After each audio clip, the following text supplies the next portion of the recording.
tiang hin lo chin ba ka ni mo kan sanga po lo bo zo ka thinarim khop mai ni mi na po kan kala helaya nu ma ka mu to bok ram lian in mak e mai ama khi ka dem sanga dil e min khoi sakhi chu e analu tuk kan ding chin e den chin po kha thiang ani lo I den chin hei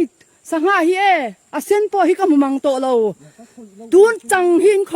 khoi to lo ka sia ni mi na po ik pakhat ma man lo po ni la e helaya hian eng wangin nge le ni den karil ru hin em ti he em yan mo in ril ru lo chiat sanga them kan ti ma po hian in lo khoi to ti hi cha ni mi na po nu ma thar ta ka om chu wangin chu wangin a voi na chang ani lo ti hi chiang to chu wang chuan ni e I mak e mai ingat nge ti memory ru hi pu chat I mak lu tu ha takin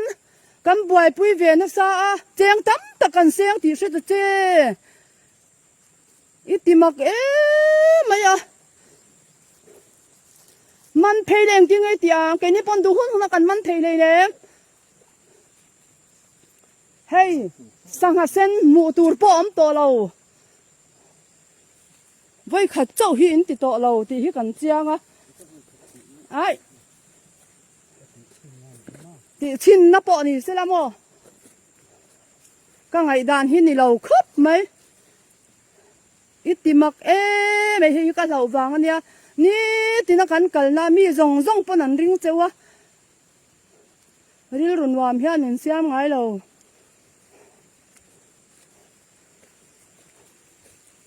iti mak hle mai hetiang ang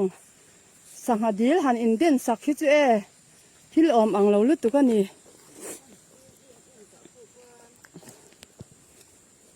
sanga po hi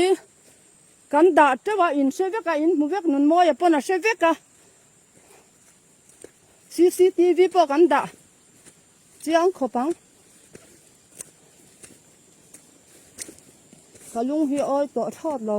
ni mi na ni se la ya son nu ma thar lu tuk mai ama nun mo ya pon di lami sanga aman ti thom po kan sia ti mak hle mai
ber he kan num mani mi